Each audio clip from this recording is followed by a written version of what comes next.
အားလုံးမင်္ဂလာပါခင်ဗျာကျွန်တော်ကိုထက်ပါ The Burmese Guy Channel ကနေပြန်လည်ကြိုဆိုပါရစေကျွန်တော်ဒီတစ်ပတ်တကယ်ချင်းတို့ပြောပြခြင်းတဲ့အကြောင်းအရာစင်ကွာရှိနေတဲ့ဒီမူလာတန်းအကြောင်းတွေအထက်တန်းအကြောင်းတွေရဲ့ဖွဲ့စည်းတည်ဆောက်ပုံနဲ့သူတို့တွေဘယ်လိုလုပ်ကိုင်နေကြလဲဘယ်လို run နေကြလဲဆိုတဲ့ဟာကိုကျွန်တော်ပြောပြခြင်းပါတယ်အဲ့တော့စင်ကွာတော့သူကအကြောင်းတွေကတော့မျိုးမျိုးရှိတာပေါ့ဒီမူဂျိုတို့မူဂျိုဒီကနာကန်နဲ့မူဂျိုတို့နော်ဒီမူလာတန်းအထက်တန်းနောက် ITE Polytechnic University မျိုးမျိုးရှိတာပေါ့နော်အဲ့ဒါမှာကျွန်တော်ပြောပြချင်တာကတော့ဒီမူလာတန်းအကြောင်းတွေ secondary အကြောင်းတွေကိုပြောပြချင်ပါတယ်အဲ့တော့ဒီမူလာတန်းအကြောင်းတွေကိုတော့သူတို့ခေါ်တာတော့ primary school လို့ခေါ်တယ်အဲ့ primary school မှာ P1 နဲ့ P6 တွေရှိတယ်ပေါ့ secondary school ကကျတော့အထက်တန်းအကြောင်းပေါ့အဲ့တော့ high school လို့လည်းခေါ်တယ် secondary school လို့လည်းခေါ်တယ်အဲ့ဒါကကြတော့ secondary 1ကနေ secondary 4တိရှိတယ်ဒါမှမဟုတ်လည်း secondary 1ကနေ secondary 5တိရှိတယ်ဒါတော့အမှတ်ပုံမူတည်တာပေါ့နော်အဲ့လိုမျိုးရှိကြတယ်ပေါ့အဲ့တော့ဒီကျောင်းတွေမှာကျွန်တော်လည်းဒီစင်ကွာရောက်နေတဲ့ကာလမှာကျွန်တော်စင်ကွာရှိတဲ့ကျောင်းတွေ14 15ကျောင်းလောက်ကျွန်တော်ရောက်ဘူးတယ်တက်နိုင်တဲ့လောက်လည်းကျွန်တော်ရောက်တဲ့အချိန်မှာကျွန်တော်လေ့လာတင်တဲ့လောက်ကျွန်တော်လေ့လာမိတယ်ပေါ့နော်အဲ့တော့ကျောင်းတွေမှာသူကဒီ gate လေးတွေရှိတယ် gate တွေဆိုတော့ gate 1 gate 2ဒီဝင်ထွက် gate တွေပေါ့နော် gate 1 gate 2ဒီ gate တွေကိုသူကနံပါတ်လေးထည့်ထားတာ gate 1 gate 2 gate 3 gate 4ကျောင်းတိုင်းမှာ gate ကမရှိဘူးဆို3ခု4ခုလောက်ရှိတယ်ဟုတ်တယ်ဆိုတော့ကျောင်းလွတ်ပြီဆိုလို့ရှိရင်သူက gate တွေနဲ့ခွဲပြီးတော့သူကလွတ်လိုက်တယ်လွတ်တော့ဒီနေရာထဲမှာသူကဘလောက်ဒီနေရာထဲမှာသူကကလေးတွေပြုံမနေဘူးပေါ့နော် gate တွေအဲ့ဒီ gate တွေမှာသူက security လုံခြုံရေးတွေရှိတယ်လုံခြုံရေးကလည်းကျောင်းတစ်ကျောင်းမှာသူမရှိဘူးဆိုရင်3 4 5ယောက်ရှိတယ်သူတို့တွေကဘာလုပ်လဲဆိုတော့သူတို့တွေကဒီကျောင်းပုံမှန်ချိန်ဆိုရင်တော့သူတို့တောင်းဝင်ကြတဲ့ gate မှာပဲသူတို့ကတနေကုန်ထိုင်ရတယ်ပေါ့နော်ပြီးလို့ရှိရင်သူကကျောင်းတက်ကလေးတွေကျောင်းတက်ကျောင်းစင်းပြင်ကြလို့ရှိရင်သူတို့ကဒီ gate တွေမှာသူတို့ကအဲ့ gate ဟိုအကြောင်းတဲ့ကလေးတွေဒီအန်ရကင်းအောင်ပေါ့နော်ကားတွေကိုရက်ခိုင်းတာတို့နော်ကလေးတွေကိုသွားလို့အဆင်ပြေအောင်ကလေးတွေ safe ဖြစ်အောင်သူကအကုန်လုပ်ပေးထားတယ်သူသက်ဆိုင်ရာသူ gate တွေကနေပြီးတော့သူကနေသူတောင်းဝင်ယူနေကြဒါ security အပိုင်းပေါ့နော်အကလေးတွေကသူသွားရုံပဲအဲ့တော့နောက်တစ်ခုကကျောင်းရဲ့ဖွဲ့စည်းတည်ဆောက်ပေါ့ကျောင်းတွေကတော့ကျွန်တော်နိုင်ငံမှာလို့မြေဧကအကျယ်ကြီးတော့မဟုတ်သူကဟိုမြေဧကတော့အကျယ်ကြီးတော့မဟုတ်ဘူးဒါပေမဲ့သူကအကုန်လုံးရှိအောင်သူကလုပ်ပေးတာအကုန်လုံးချစ်လက်လေးနဲ့ဘတ်စကတ်ဘောကွင်းရှိတယ်ဘောလုံးကွင်းရှိမယ်နော်အကုန်လုံးကတော့သူ့နေရာလဲသူအကန့်လေးနဲ့သူလုပ်ပေးထားတယ်ပြီးတော့နောက်ဒီအင်တာတွေကတော့အများကြီးပေါ့နော်ပြီးတော့နောက်တစ်ခုကအင်တာတို့ဒီအဝတ်လဲကတော့အများကြီးပဲအဲ့ဒါတွေကတော့ပြီးရင်ဒီဘက်မှာဒီဟိုဖူးကောက်နေပါရှိမယ်ကလေးတက်တာနဲ့စားလို့ရတဲ့နေရာနော်ပြီးတော့ကားပါကင်ဆရာမတွေရက်လို့ရတဲ့ကားပါကင်ရှိမယ်နော်ပြီးတော့ဒီကျောင်းကားတွေပါရက်လို့ရအောင်သူကဒီချာလုပ်ပေးတာကျောင်းကားတွေကလည်းကျောင်းဟိုပါဆိုလို့ရှိရင်သူကအပြင်မှာရက်စရာမလိုသူကဒီအထဲမှာသူကနေရာတနေရာကိုသူကပေးပြီးတော့သူကရက်ထားတယ်ဒါတွေကိုကျွန်တော်နောက်မှကျောင်းကားနဲ့ပတ်သက်တဲ့ဟာတွေကိုကျွန်တော်ဗီဒီယိုတစ်ခုလုပ်ပြီးတော့ကျွန်တော်ပြပြမယ်နော်ဒါအဲ့လိုမျိုးလုပ်ထားတယ်ပြီးတော့နောက်တစ်ခုကဒီ lost and found ဆိုတဲ့နေရာလေးရှိတယ်ပစ္စည်းတွေ့တာဖြစ်ပျောက်တာဖြစ်အဲ့မှာသွားရှာလို့ရတယ်ကလေးတွေကလည်းပစ္စည်းတစ်ခုတွေ့ပြီဆိုလို့ရှိရင်အဲ့နေရာမှာသူ့ထက်ငါသွားထားကြတယ်အပျောက်တဲ့လူကလည်းအဲ့မှာသွားကြည့်လို့ရတယ်အဲ့မှာဟိုကိုပစ္စည်းဆိုကိုကလည်းကိုယူလို့ရတယ်ပေါ့နော်အဲ့လိုမျိုးလုပ်ထားတယ်အဲ့တော့နောက်တစ်ခုကကြတော့ဒီအရေးကြီးဆုံးပေါ့နော်ကျောင်းတွေမှာအရေးကြီးဆုံးနေရာတူနေရာရှိတယ်အဲ့ဒါဘာလဲဆိုတော့ general office ဆိုတာပြောမယ်ဆိုတော့အထွေထွေရုံးခန်းပေါ့အထွေထွေရုံးခန်းဆိုတော့ဒီသူကတော့ management ရုံးခန်းပေါ့နော်ဒီကျောင်းမှာရှိတဲ့ကိစ္စအဝဝတွေဟိုသူကဒီ management ဒီ general office ကနေပြီးတော့အကုန်လုပ်တယ်အဲ့ general office ကအပြင်ဘက်ကဒီ book ရှိတယ်ပေါ့နော်အဲ့ book မှာဒီကျောင်းမှာတောင်ဝင်ထမ်းဆောင်နေတဲ့ဆရာမတွေနော်ဟိုအကုန်လုံးပေါ့နော်ဒီ operation ကို run နေတဲ့ဒီဆရာ company ပုံစံမျိုးသူကဒီ organization ချက်ရှိတယ်ဟိုပါပေါ့အဲ့ဒီမှာသူအပေါ်ဆုံးမှာကျောင်းကြီးရှိမယ်လက်ထောက်ကျောင်းတွေရှိမယ်နောက်ဒီရဲ့ administration မှာတောင်ဝင်ထမ်းဆောင်နေတဲ့လူတွေရှိမယ်နောက်ဆရာမတွေသူကဘယ်တန်းမှာတင်တယ်နော်ဘယ်ရာလူနဲ့သူကဘယ်တန်းမှာတင်တယ်ပဲအကုန်လုံးသူကလည်းသူဟို organization နဲ့ရှိတယ်ပေါ့နော်အဲ့ဒီ organization မှာမရှိဘူးဆိုရင်ကျောင်းတစ်ကျောင်းမှာမရှိဘူးဆိုရင်ရောက်50လောက်ရှိတယ်ဆရာမတွေရောနော်ဒီ general office မှာတောင်းဝင်ထမ်းဆောင်နေတဲ့လူတွေရောအများကြီးပေါ့နော်အဲ့တော့ဒီ general office ကဝင်လိုက်ပြီဆိုတော့ general office ကအခရာပဲကျောင်းတစ်ကျောင်းမှာသူက management အကုန်လုပ်တာကျောင်းမှာရှိတဲ့လူဘယ်သူကတောင်းဝင်နော်ဒီနေ့ဒီလုံခြုံရေးရစခုမှာတောင်းဝင်ထမ်းဆောင်ဒီကလုံခြုံရေးရဒီမှာတောင်းဝင်ထမ်းဆောင်နော်ဒီ rule and regulation တွေအကြောင်းရဲ့အကြောင်းစည်းကမ်းတွေပါအကုန်လုံးသူကဒီကနေပဲသူက manage လုပ်တာပေါ့ထုတ်တာပေါ့နော်အဲ့တော့ဒီကျောင်းဒီမှာဒီ general office ထဲမှာလည်းသူက meeting room တွေရှိမယ်တောင်းဝင်ထမ်းဆောင်နေတဲ့ stat တွေရှိမယ်တော့အများကြီးရှိမယ်အဲ့ဒီထဲမှာလည်းမရှိသလို10ယောက်လောက်ရှိတယ်တော့ခံမှန်းကြီးပေါ့နော်အဲ့ အဲ့တော့သူတို့တွေကဘာလုပ်လဲဆိုတော့ကလေးတွေရဲ့ကိစ္စဟောပါကလေးတွေရဲ့ data မှန်သမျှအကုန်လုံးသူကလုပ်တယ်ကျောင်းနဲ့ကျောင်းမှာเนาะကလေးမိဘတွေကကျောင်းလာအပ်ပြီဆိုရင်ဒီမှာလာအပ်တယ်လာအပ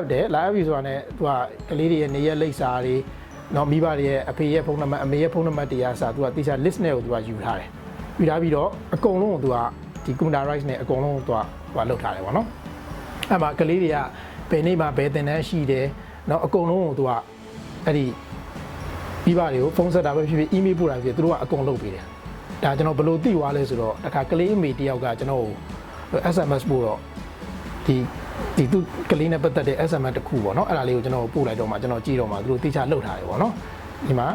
ဘယ်နေ့မှာဘယ်လိုလာရမယ်ပါဝတ်ခဲ့ရမယ်ဘယ်ချိန်ရောက်လာရမယ်ဆိုတဲ့ဟာမျိုးတွေကဆိုသူကဒီ paper တွေပေါ့နော် email ပို့ထားတဲ့ဟာပေါ့အဲ့လိုမျိုးတွေဆိုသူကတိကျလှုပ်တာဒါတွေအကုန်လုံးကဒီ general office ကလှုပ်တာပြီးရင်သူကမိဘတွေကို email ပို့တယ်ဖုန်းဆက်တယ်အမျိုးမျိုးသူကလှုပ်တယ်ပေါ့နော်ကိစ္စတစ်ခုပြင်သူကဒီကနေပဲအကုန်လုံးထိန်းချုပ်တာပေါ့နော်အကုန်လုပ်တာပေါ့အဲ့တော့ဒီအကြောင်းပေါ့နော်အဲ့တော့စင်ကူမှာအရေးကြီးတာတစ်ခုကပါလဲဆိုတော့ကလေးတိုင်းဒီကျောင်းတွေပေါ့နော်မူကြိုပဲဒီဟိုပါပေါ့ primary school ပဲဖြစ်ဖြစ် secondary ပဲဖြစ်ဖြစ်ကျောင်းတွေမှာကျောင်းအပ်ပြီဆိုတာနဲ့ကလေးတွေကဒီ uniform 2 မျိုးနှစ်စရတယ်2 မျိုးနှစ်စဆိုတော့တစ်ခုကကျတော့ကျောင်း uniform နောက်တစ်ခုက sport တိုင်းမှာဝတ်တဲ့ဒီ sport uniform ပေါ့ jersey ပေါ့ jersey ဒီအင်ဂျင်နဲ့ပေါင်းပြီပေါ့နော်2 မျိုးနှစ်စရတယ်ဒီ1မျိုးတစ်စားမှာတော့ဒီကျောင်း uniform မှာတော့3 4စုံဖြစ်မှာပေါ့ဒီ jersey မှာလည်း3 4စုံဖြစ်မှာပေါ့သူက2 မျိုးနှစ်စတော့သူကရတယ်သူကအဲ့ဒါကိုကြည့်ကြရပဲဘာဖြစ်လဲဆိုတော့သူတို့ကဒီကျောင်း uniform ရဲ့ဟို jersey ကိုကြတော့ sport တိုင်းမှာဝတ်ဖို့အတွက်သူကတေချာကိုသူကကဏ္ဍတစ်ခုအနေနဲ့အဲ့ဒါကိုကြည့်ကြရရင်ဘာဖြစ်သွားလဲဆိုတော့ဒီစင်ကူကဒီကျောင်းတွေမှာဒီအားကစားကဏ္ဍကိုသူကကဏ္ဍတစ်ခုအနေနဲ့ဟိုသူကတိတိကျကျကိုတင်နေဆိုတော့ဒီမှာတော့တွေ့ရတယ်ဒါကျောင်းတိုင်းမှာနော် secondary ဖြစ်ဖြစ် primary ဖြစ်ဖြစ်အဲ့လိုမျိုးသူကလှုပ်ပေးထားတယ်သူကစင်ကူမှာသူကဒီ primary ဘယ်အတန်းပဲတက်ဟိုပါပေါ့နော်ဒီကျောင်းဒီဟိုပါပေါ့ဒီတန်း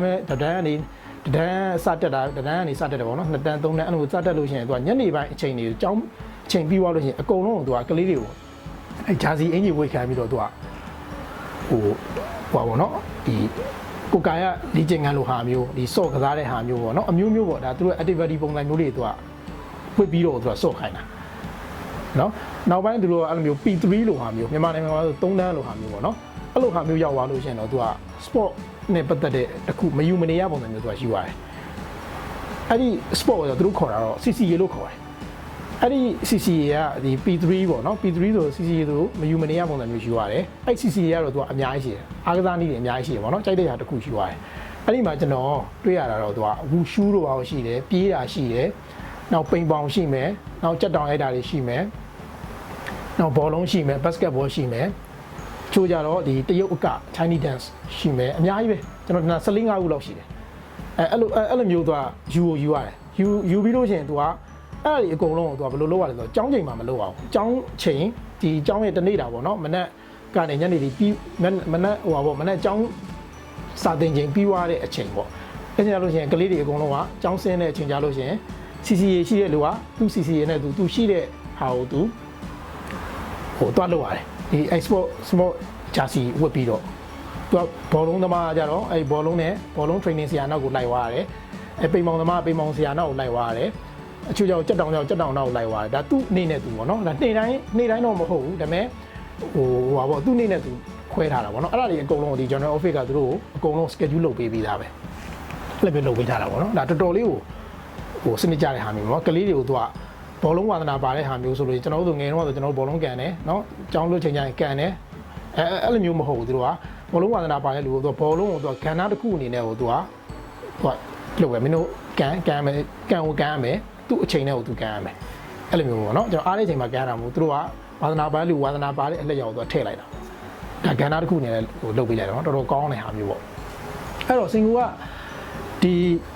အရွယ်လောက်တည်းကသူအားကစားကိုသူကကလေးတွေကိုမယူမနေရပုံစံမျိုးနဲ့သူကလှုပ်သွားတာပေါ့နော်အဲ့တော့သူကဒီအားကစားမှာစင်ကထူးချွန်တာမထူးချွန်တာအထားတေးကြတာတခုကတော့ကလေးတွေရဲ့ဒီဖွံ့ဖြိုးမှုနေနော်ကိုကာယကျန်းမာမှုတွေကတော့ဒါအခြေခံအဖြစ်အရန်ကောင်းတယ်ပေါ့နော်ဒါကျွန်တော်နိုင်ငံမှာလည်းအဲ့လိုမျိုးလုပ်တင်ပါတယ်ဟိုတေချာကိုသူကကြက်မတ်နဲ့ကိုလှုပ်တာပေါ့နော်အဲ့လိုမျိုးနောက်တစ်ခုကကြတော့ကျွန်တော်ပြောချင်တာဒါအကြောင်းစီစောပုံနဲ့ပါတာပြီးသွားပြီပေါ့နော် နောက်တစ်ခုကကျတော့ဒီကျောင်းတိုင်းမှာသူက internet website တွေရှိတယ်ဒီသူ့ရဲ့ကိုယ်ပိုင် domain name နဲ့ပေါ့နော် website တွေအဲ့ website ထဲမှာကျောင်းရဲ့ history တွေကျောင်းရဲ့ဒီသမိုင်းကျောင်းတွေကျောင်းရဲ့သူတို့ဘယ်လိုပုံစံနဲ့ဘယ်လိုရည်မှန်းချက်တွေနဲ့တွားနေတယ်ဆိုတဲ့ဟာမျိုးတွေနော်ဆရာအမတွေကိုဆက်သွယ်ရမယ်ဒီ email လိပ်စာတွေကျောင်းရဲ့စီကန်းတွေနော်ကျောင်းကားစီးမယ်ဆိုလို့ရှိရင်လည်းသူတို့ကျောင်းနဲ့ဒီ contract လုပ်ထားတဲ့ bus car company တွေနော်သူတို့ဆက်သွယ်ရမယ်လိပ်စာတွေဒီ website ထဲမှာအားလုံးရှိတယ်ဒီ website ထဲဝင်လိုက်ပြီဆိုတာလည်းကျောင်းကဘယ်နေ့ဖွင့်တယ်ဘယ်နေ့ပိတ်တဲ့ calendar တွေကစသူကအကုန်လုံးအဲ့ဒီမှာထည့်ထားတယ်ဒါလည်းတော်တော်ကောင်းတဲ့ဟာပေါ့နော်ဒါကျွန်တော်တွေ့ကြုံရတဲ့ဟာတွေပေါ့နော်အဲ့တော့ကျွန်တော်ဒီစင်ကူမှာကျွန်တော်ဒီလိုမျိုးတွေကျွန်တော်တွေ့ကြုံနေတယ်ပေါ့နော်ကျွန်တော်မြန်မာနိုင်ငံကိုပြန်သွားတဲ့ဒီစင်ကူမှာကျွန်တော်တွေ့ကြုံနေတဲ့အချိန်မှာကျွန်တော်ဆရာမတွေရဲ့စာသင်တာတွေเนาะကလေးတွေရဲ့တွားလာလှုပ်ရှားနေတဲ့ဟာတွေเนาะအကုန်လုံးကိုကျွန်တော်တွေ့နေရတယ်ပေါ့နော်တွေ့နေတော့ကျွန်တော်စိတ်ထဲမှာဘယ်လိုဖြစ်သွားလဲဆိုတော့သူတို့တွေဒီနိုင်ငံမှာစာသင်လေရတာဆရာမတွေလည်းဒီနိုင်ငံမှာစာလာသင်ရတာတွေကတော်တော်ကံကောင်းပါလားလို့ရဲ့စိတ်ကျွန်တော်စိတ်ထဲမှာဖြစ်သွားတယ်เนาะဘာလို့လဲဆိုတော့ကျွန်တော်မြန်မာနိုင်ငံကိုခွင့်ပြန်နေတဲ့အချိန်တို့ဘာလို့မှကျွန်တော်ဒီခီးတွေတွားတယ်ပေါ့နော်နယ်ဘက်တွေပါတွားတယ်ဆိုလို့ချင်းကျွန်တော်ကလေးတွေကြောင်းတက်တာတွေเนาะဆရာမတွေတွားလာနေရတယ်ကျွန်တော်တွေ့နေရတာပဲလေအဲ့တော့တချို့ကလေးတို့ဒါချို့တက်နဲ့တွားနေရဟာမျိုးတွေလည်းရှိတယ်ချို့ကျွန်တော်တို့ဒီလဲလန်းတို့ဘာလို့မှဆိုလို့ချင်းကလေးတွေဆိုရင်ဒီပန်းရောင်းနေနဲ့စာသင်နေရတာတွေเนาะချို့တွေဆိုရင်စာတော့မသင်နိုင်ဘူးเนาะအများကြီးပဲပေါ့နော်တချို့လက်ဖေးဆိုင်တွေမှာလှုပ်ကြတယ်တချို့တို့ဘီယာဆိုင်တွေမှာလှုပ်ကြတယ်တချို့ကောင်မလေးဆိုလို့ချင်းဒီပန်းရောင်းနေနဲ့လှုပ်ရတဲ့ဟာရှိရပေါ့နော်ဒါကျွန်တော်နိုင်ငံမှာအရင်နှမျိုးဖို့ကောင်းပါတယ်အဲ့လိုမျိုးတွေ့လို့ရှိရင်ကျွန်တော်စိတ်လည်းမကောင်းဘာလို့ဆိုတော့ကျွန်တော်ကဒီနိုင်ငံရဲ့ကလေးတွေရဲ့ဆရာမတွေရဲ့ဒီလှုပ်ရှားမှုတွေတွားလာနေတဲ့စာသင်တဲ့ဟာတွေကျွန်တော်တွေ့နေတော့ကျွန်တော်အဲ့လိုမျိုးတွေ့လို့ရှိရင်စိတ်ထဲမှာကျွန်တော်တော်တော်ခံစားရတယ်နော်ကျွန်တော